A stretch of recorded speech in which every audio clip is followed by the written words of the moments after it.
Are you guilty of being a micromanager? Or maybe even the opposite? You just do drive-by delegations? Stay tuned to learn an incredibly useful tool to get you out of any delegation don'ts. Hi, Shannon Waller here, and welcome to Team Success.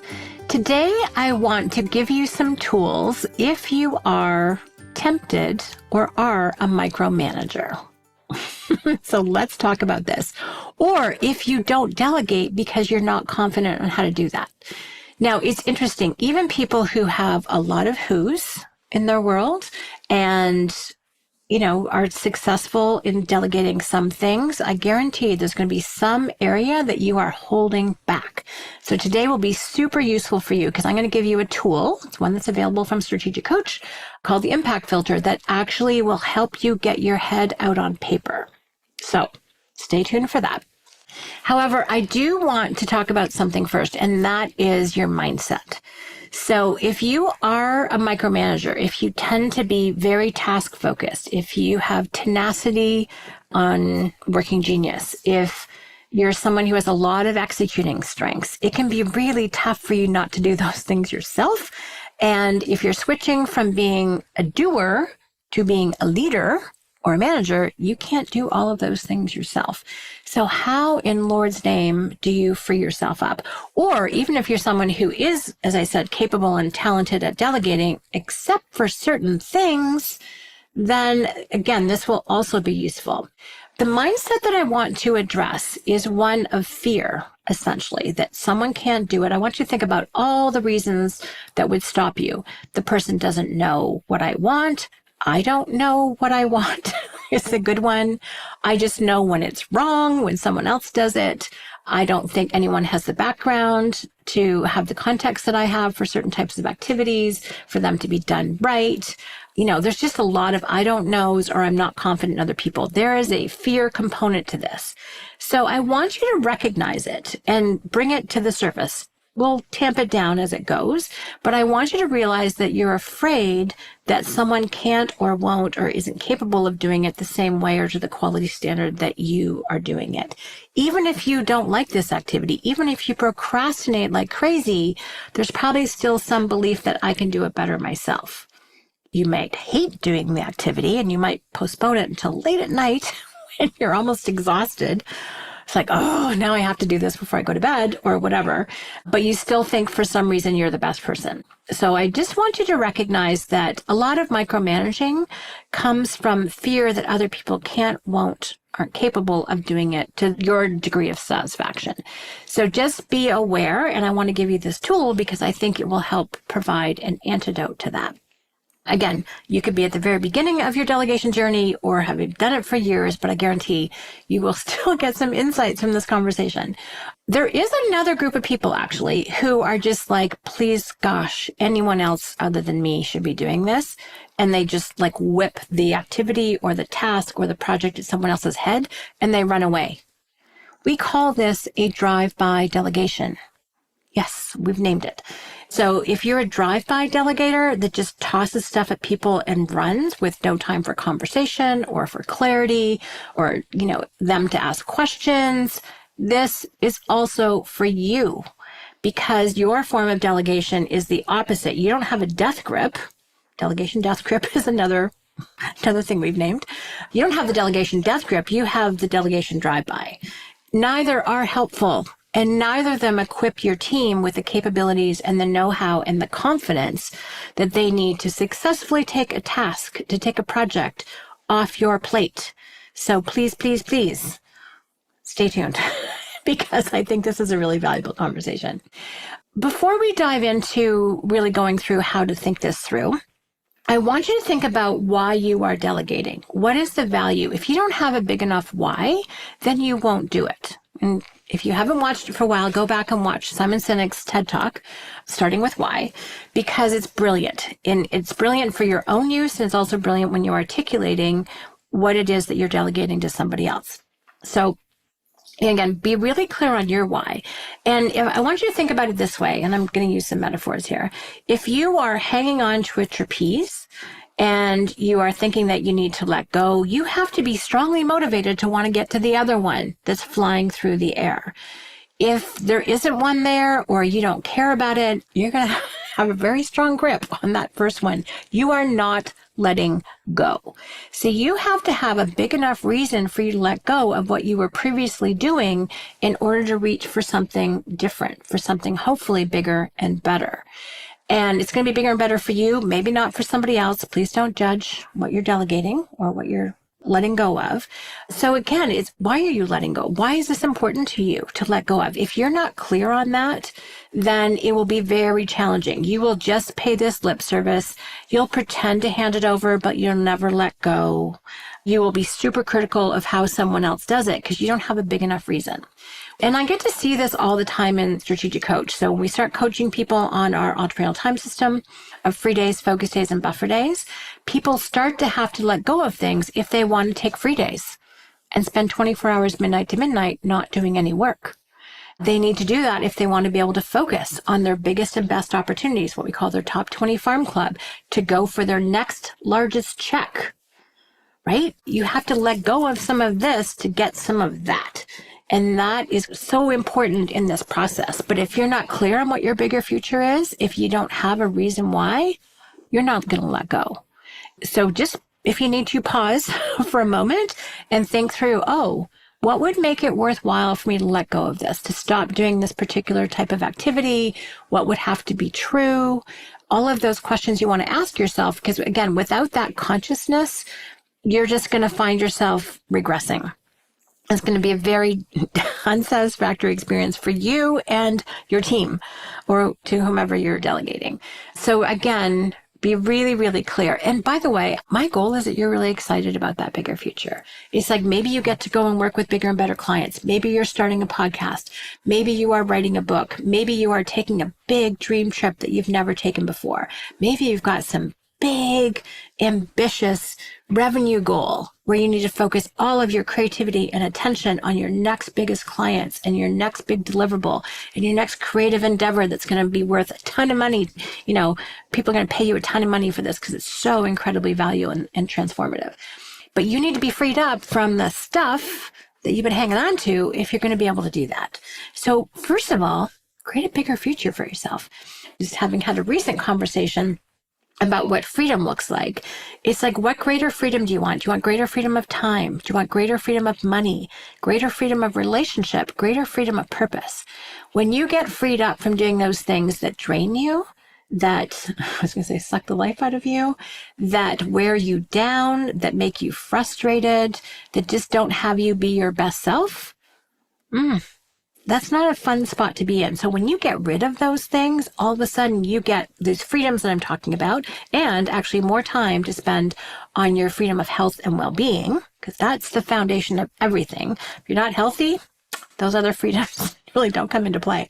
So freedom to take care of yourself would be another one.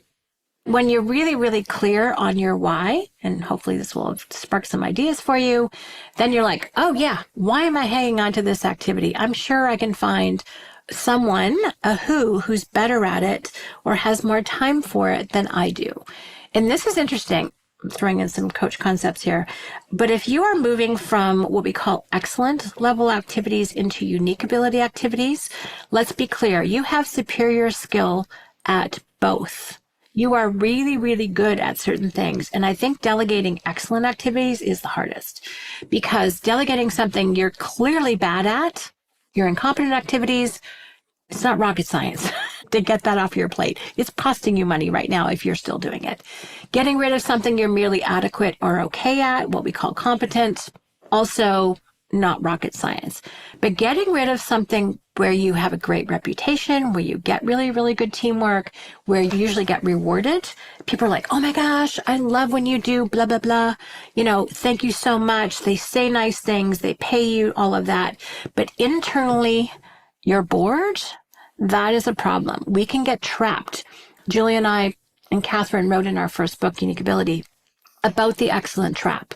I believe it's also in Unique Ability 2.0 Discovery as well, because we can get trapped at the level where we have superior skill, but we've lost our passion. Maybe it was unique at one point, but now we're like, Been there, done that, got 15 million t-shirts. Next, right? But again, we've been doing it for a long time.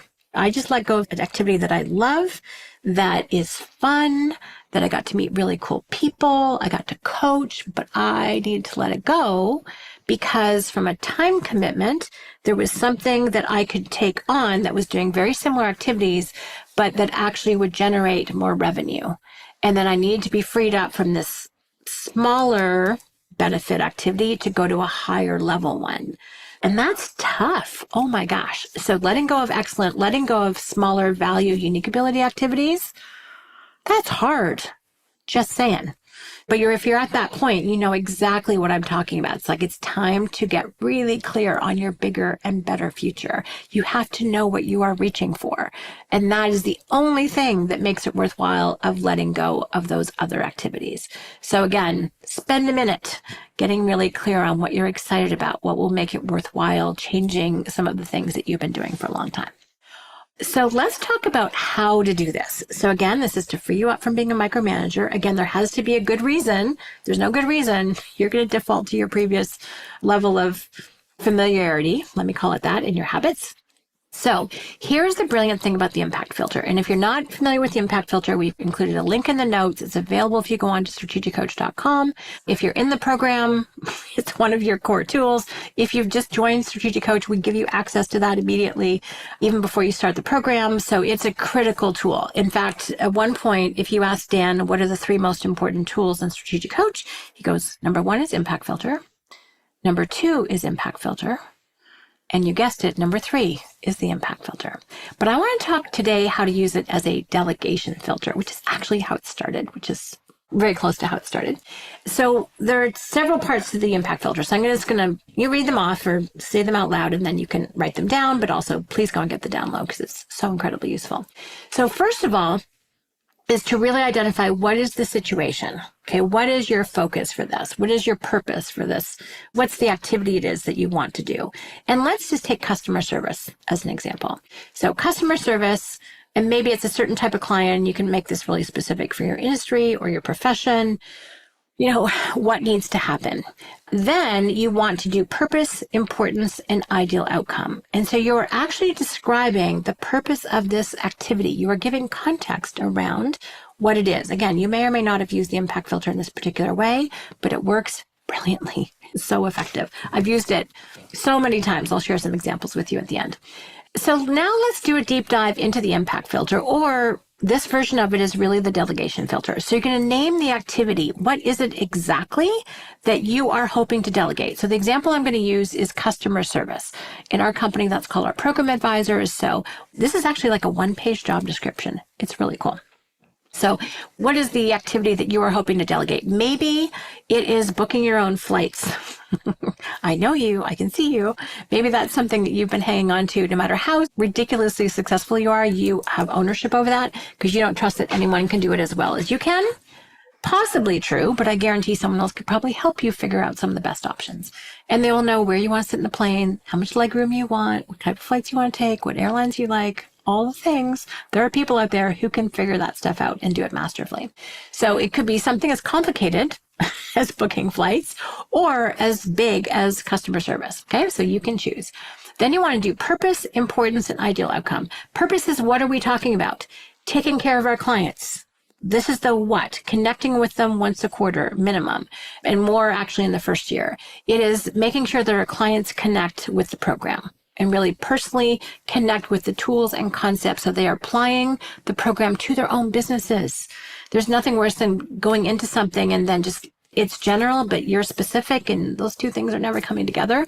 Our program advisors, you know, the purpose for them is to help connect the program with someone's own personal entrepreneurial experience to help them accomplish their goals. That is the purpose of what they do. What is the importance? This is the why. I was talking about this earlier with why you would let something go to delegate. This is why this role is important. Well, if we don't do this is how I like to answer the question, then people don't fully connect with the program. So the importance is that people really connect. that they actually stay in the program, that they feel like the program is personal for them, that they are taking advantage of all of the resources like the weekly planning call and the monthly power ups and the focusing calls with their program advisor. So the why is so that our program works and that people don't just get the benefit in the first year, but get, we really find mid-year 2 is when that's the knee of the curve. That's where it goes from incremental growth to like exponential. And then we want people to stay in for 3 years at least, so that they get that incredible upswing. When you stack all of the new concepts, new tools, new habits, new ways of doing things, more freedom of time, money, relationship, and purpose, oh my gosh, people's lives get so much better, so much faster. So the progress is really rapid, and then they can decide what their next thing is, if it's 10x, free zone, all the things. But that's the why. And then there's the ideal outcome. This is where you get to get really specific about what the job looks like. So for program advisors, it's talking to our clients for focusing calls in the first year twice. And then for other years, depending on how much care and attention and feeding our clients require as needed, to make sure they're connected with the resources, they're on Coach Connect, they're connecting with the community, organizing, people are connecting for dinner the night before, helping to facilitate that, making sure people get what they need in the workshops, making sure that they're able to answer questions, all of those things. So this is kind of what the ideal outcome of that role looks like. That's the picture you are painting for the ideal outcome. And we don't use the word ideal a ton. It can lead to the gap, but here's where you get to pour down what is it you really want. Now, the next section is really so incredibly useful for delegation. This is where you tell a best story about when someone, you or somebody else, has done this job extraordinarily well. And then the worst is this is where you tell your horror stories. If it was in the Army, this is when someone dropped the grenade. I don't know, something blew up. Hopefully no one. Mistakes were made, quote unquote. So you really want to tell some really powerful stories. And if you think about it, this is actually how the Army trains so many of their people. They tell success stories and they tell cautionary tales in terms of the worst result. Worst result, no connection with the client. They feel lost and confused. They're super frustrated with the program. Maybe they're at the wrong level. Maybe they need to bump up a level.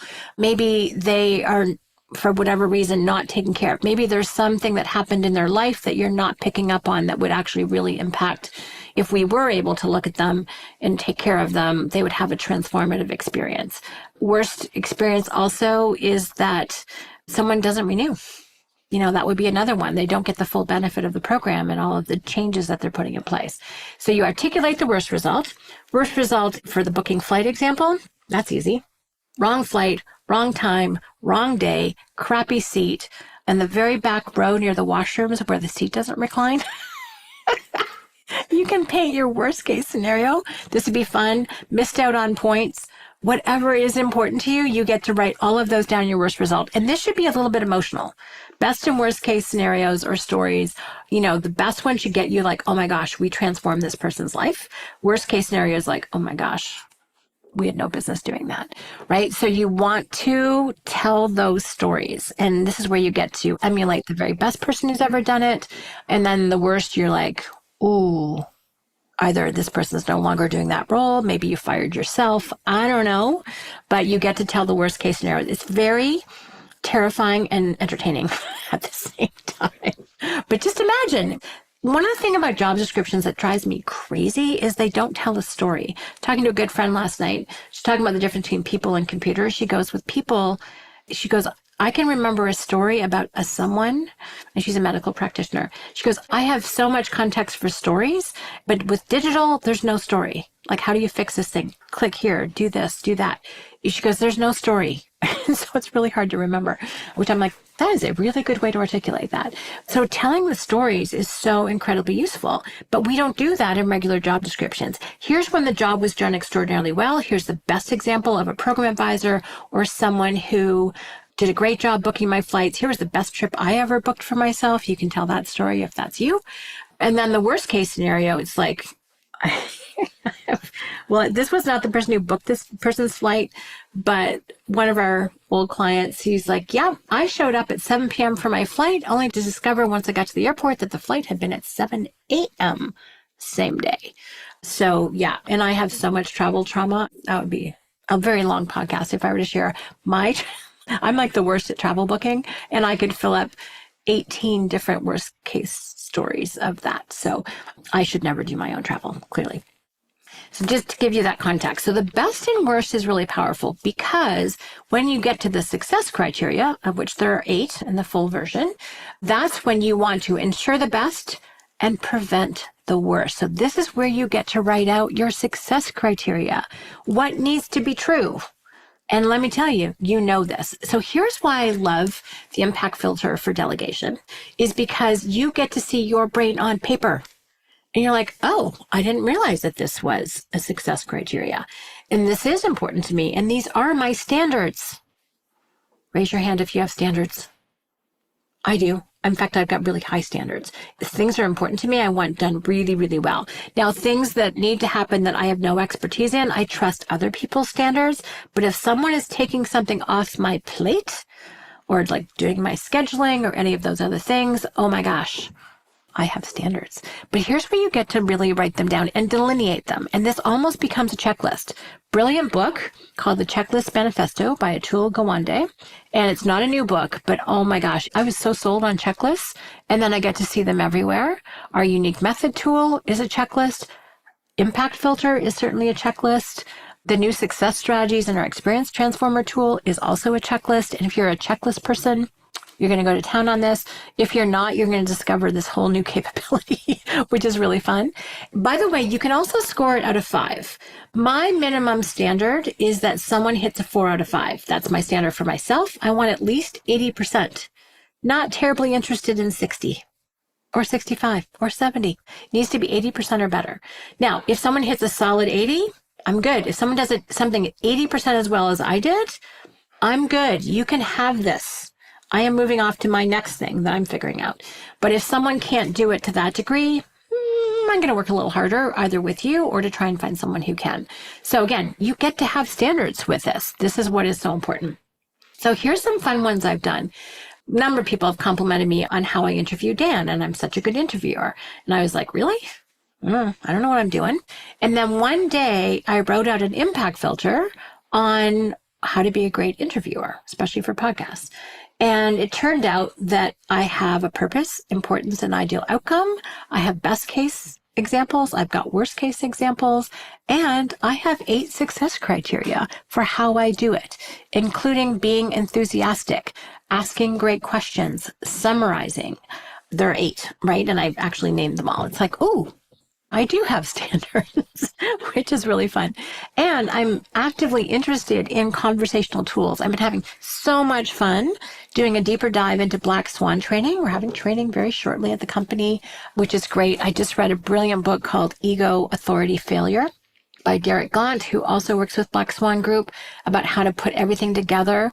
And, you know, it seems like, sounds like, looks like, feels like, is a great way to elicit information. So is mirroring, repeating the last 3 words of what someone said, dynamic silence. Like I pick up these tools like they're little pieces of gold lying on the ground because I'm interested and invested in great conversations, which is really what interviewing is if you think about it. But that's on my list of things, right? So what do? It's like, oh, I didn't know what I was doing until I wrote it down. I knew I did it. I knew it was fun, but I couldn't delineate it until I actually filled out an impact filter. And it's like, oh, pretty darn good impact filter, if you ask me. I also did one on writing and what my tone is. And by the way, this is a brilliant thing to feed into ChatGPT or Perplexity or your favorite AI. You have standards about how information is given back to you. And if you want to emulate your own voice, quote unquote, for a LinkedIn podcast or for a white paper that you're doing or for email to your team, you want it to in your voice. You can actually train it on your voice. Super cool. But again, how do you know what your voice is? Well, do an impact filter. You'll figure it out really fast. You could do this again, customer service in your company. You know, how quickly the phone is answered, preferably before 3 rings. You know, you have standards for how people are greeted when they come into your company. You've got standards for onboarding. You've got standards for offboarding, I hope. You've got standards for the sales process. You've got standards for who your clientele are, for your prospects. We've all got standards, but often they're not articulated and we sometimes fail to communicate what they are, but then we're mad and we punish people when they don't know what it is. Well, this is a way on one page where you can communicate what your standards are. And then you can get to coach people on where they're totally hitting it, nailing it, and where they're not hitting the mark and where they need some points of correction. So useful. Oh my gosh. And again, it's one page. Will not take you that long to figure it out. So again, just to be clear, success strategies, or your success criteria, I should say. This is how to ensure the best result, prevent the worst. You'll also pull in some of the specifics from your ideal outcome.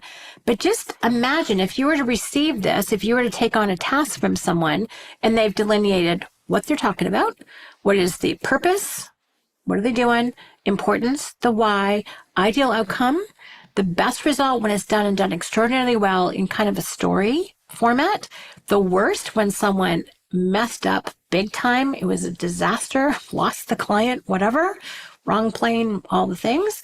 And then the success criteria that encapsulates, as I said, the ideal outcome and how to ensure the best and prevent the worst result. You have just been given such a valuable piece of paper or digital download, however you're doing it, because they have clearly laid out how to win, how not to screw up. Oh my gosh, that's what every person wants. And I don't care if you've been there 3 months or 30 years, if you're taking on something new, you want this information. This is a great thing to do, by the way, with a client about what their success criteria are for working with you. And you get to articulate what yours are working with them. Clear communication, responding to emails, all of the things. I actually use impact filters when I'm interviewing an author that I don't know particularly well. Actually, forget that. I use it with everyone that I interview. And I'll say, here are the success criteria. Here's the purpose, ideal outcome, result that we're after, best and worst, and what our success criteria are. And that means my interviews go really, really well because we are all literally on the same page. So fabulous for lots of ways of getting aligned, and as using it as a delegation tool to get things out of your head will prevent you, or at least take a very solid step in the right direction so you don't have to micromanage. Then what happens is, because your brain is on paper, again, could be digital, but work with me here, because your brain is on paper, someone can check on that.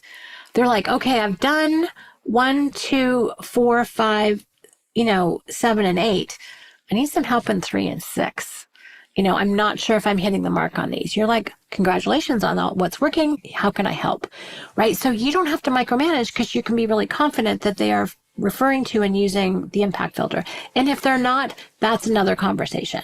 So do you see how this can get you out of your head? How this can help you elevate yourself? Delegate and elevate is the term that EOS, Optimal Operating System, uses. But we need a tool. We need a tool to get our wisdom, our experience, especially if we've been doing it forever, so that we can let go. The metaphor I use is the baton, like a relay race. If you don't let go of the baton, you got delegation. If you're either a drive-by or a death grip, this is not functional. Your team will never be what it can be. You'll never be freed up. They'll never be freed up to do what they do best. And so the impact filter can really be the tool that can help you do that. All right. Hopefully I have inspired you to want to fill one out in this context from a delegation standpoint, not just an intentionality of what you want to have happen, but it is actually what you want to have happen with regard to delegation, someone else taking over something important, especially if you're the one that's been doing it. So anyway, just want to empower you to no longer be a micromanager or someone who whips the baton at someone's head and runs away. I want to give you a tool that helps be a really effective, graceful, useful handoff, and you can have a conversation. You feel confident, they feel confident, and you are off to the teamwork races. All right. Thank you so much for listening. I hope this has been useful and maybe even inspiring. Any questions or comments, please let me know at questions@strategiccoach.com. And as always, here's to your team success.